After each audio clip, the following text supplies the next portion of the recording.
প্রায় ১৩ বছর আগে খড়গপুর স্টেশন সংলগ্ন এলাকায় পরিত্যক্ত অবস্থায় এক নাবালিকা শিশুকে পাওয়া গিয়েছিল। তাকে নিয়ম অনুসারে রেল পুলিশ উদ্ধার করে প্রথমে চাইল্ড লাইনকে দেয় এবং তারপরে সরকারি ভবনে মেদিনীপুরে তার আশ্রয় হয়েছিল, সেখানেই লালিত পালিত হচ্ছিল। তখন সামান্য কিছু কথা বলতে শিখেছিল ওই নাবালিকা। তাতে জানিয়েছিল মুর্শিদাবাদে তার বাড়ি। তার দেওয়া বর্ণনা মতো মুর্শিদাবাদ ও বিভিন্ন এলাকাতে ৩ বছর ধরে খোঁজ খবর চালিয়েছে প্রশাসন, কিন্তু তারপরেও তার মা বাবা কিংবা তার পরিবারের কোনো সদস্যের হদিশ করতে পারা যায়নি। এরপরে সরকারি হোমেই তার ঠাঁই হয়েছিল, নিয়ম অনুসারে লালন পালন হচ্ছিল। অবশেষে সেই মা বাবাহীন পরিত্যক্ত নাবালিকা এবার নতুন মা বাবা পেল ইতালিতে। ইটালির এক চিকিৎসক দম্পতি, স্বামী স্ত্রী দুজনেই চিকিৎসক, তারা এই নাবালিকাকে নিজেদের কন্যা হিসেবে দত্তক নিলেন মঙ্গলবার দুপুরে আনুষ্ঠানিকভাবে। পশ্চিম মেদিনীপুর জেলা প্রশাসনের পক্ষ থেকে অতিরিক্ত জেলাশাসক কেম্পা হন্নাইয়া জানিয়েছেন, এখনও পর্যন্ত ৬২ জন এরকম মা বাবা হারা সন্তান তাদের দত্তক পেয়েছে। তার মধ্যে এই হালিমা নামের হোমের দেওয়া নামের এই নাবালিকা যাচ্ছে ইতালিতে। এমন 10টি সন্তান যারা মা বাবাহীন ছিল, হোমে লালন পালন হচ্ছিল, তারা বিদেশে গিয়েছে। মোট ৬২ জন এভাবে দত্তক গেল। কি জানিয়েছেন অতিরিক্ত জেলাশাসক, শোনা যাক। নমস্কার। with the kind permission of the district magistrate honorable DM sir পশ্চিম মেদিনীপুর, আমি আজকে একটা ফাইনাল হিয়ারিং একটা অ্যাডপশন নিয়ে আমরা করলাম। আজকে আমাদের সাসিসিয়া লিঙ্কেজ ফ্রম বিদ্যাসাগর বালিকা ভবন থেকে একটা বাচ্চা নেমলি আলিমা, উনি আমাদের ইটালি যাচ্ছেন। এটা তার জন্য আমরা সবাই খুশি আনন্দিত। আলিমাকে পাওয়ার জন্য একটা প্যাপস ইটালি থেকে ওরা এসে গেছে আজকে। দুজনে ওরা ডক্টর আছে। আগে আমরা ইটালিকে অষ্টমী নামে একটা বাচ্চা আমরা অ্যাডপশন দিয়েছিলাম। আপনারা সবাই জানেন, আমরা একটা অবজারভেশন অফ অ্যাডপশন মান্থ আমার অরবিন্দ শিশু উদ্যানে উদযাপন করে ওখানে আমরা 2 জন বাচ্চা আমরা হ্যান্ড ওভার করা হয়েছিল। So till now from all CCI including government specialized adoption agency, we are adopted in country inter country দুটো মিলে 62 বাচ্চা আমরা এখন পর্যন্ত আমরা অ্যাডপশন করলাম। তার মধ্যে ডেকে নিয়ে আর একজন বাচ্চা ডেকে পূর্তি আমাদের হোমে আছে সাসিসিয়া লিঙ্কেজ। ও বাচ্চা also that baby also will go to Italy next month, অথবা আগামী 20 দিন মধ্যে আমরা অ্যাডপশন দিচ্ছি। সেটা মিলে টোটাল 10 জন বাচ্চা ইন্টার কান্ট্রি মানে out of country, America, Spain, Italy, Belgium এরকম আছে। সো বাকিগুলো আমাদের ওয়েস্ট বেঙ্গল, পশ্চিমবঙ্গ রাজ্যের মধ্যে within our state and also Bangalore, Bombay, Delhi, Chhattisgarh. Yesterday আমরা একটা বাচ্চা আমরা দেবরা হোম থেকে, দেবরাতে আমাদের একটা হোম আছে, হোম থেকে এস্টারডে একটা বাচ্চা বিজয় পাত্র নামে আমরা এস্টারডে একটা আমি অ্যাডপশন দিলাম। ওরা একটু ভালো লয়ার আছে ইন বিহার, ওরা নিয়ে চলে গেল গতকাল। ঠিক আছে, ফ্রি অ্যাডপশন দিয়েছি গতকাল, ফাইনাল হয়নি।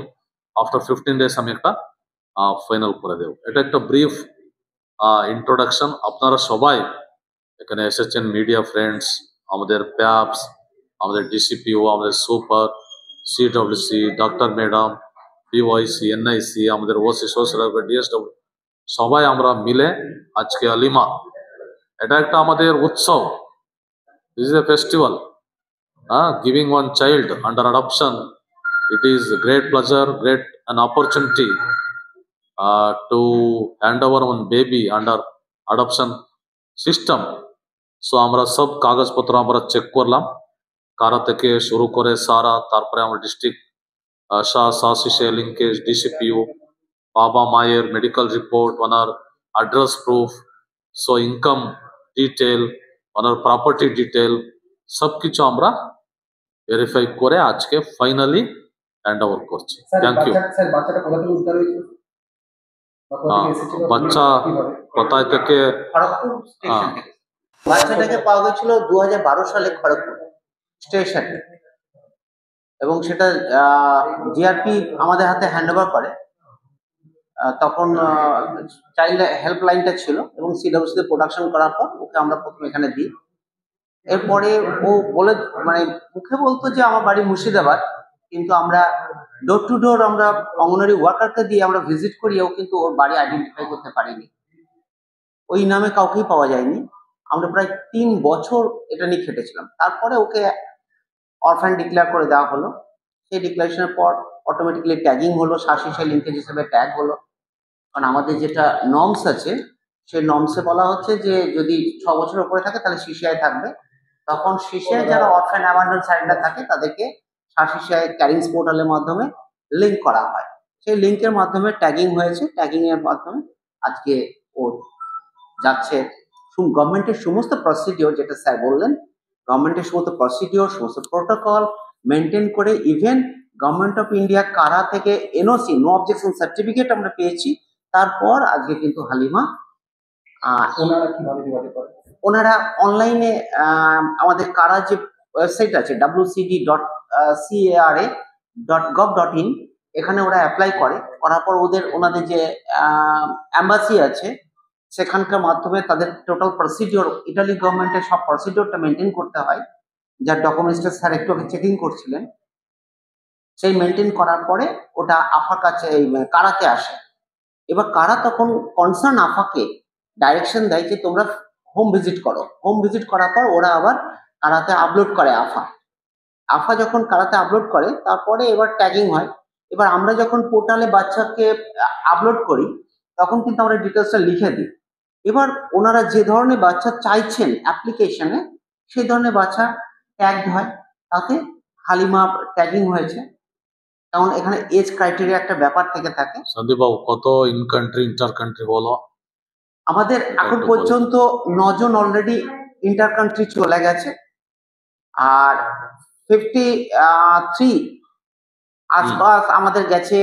টোটাল অ্যাডাপশন হয়েছে, মানে ইনক্লুডিং ইন্টার কান্ট্রি আর ইন কান্ট্রি। আর এছাড়াও বাকি যেটা রেস্ট পট যেটা আছে 62 এর মধ্যে, সেটা হচ্ছে যে 9টা আমাদের স্টেপ প্যারেন্টস এবং রিলেটিভ অ্যাডাপশনের গেছে। টোটাল আমরা এখান থেকে অ্যাডাপশন ক্লিয়ার করেছি স্যারের হাত ধরেই প্রায় 62। টাইম পিরিয়ড আমরা স্টার্ট করেছি এখানে, হ্যাঁ 6th আমাদের প্রথম জিসা তৈরি হয় 6 মার্চ 1999, এই 19 সালে, 2019 সালে প্রথম 2019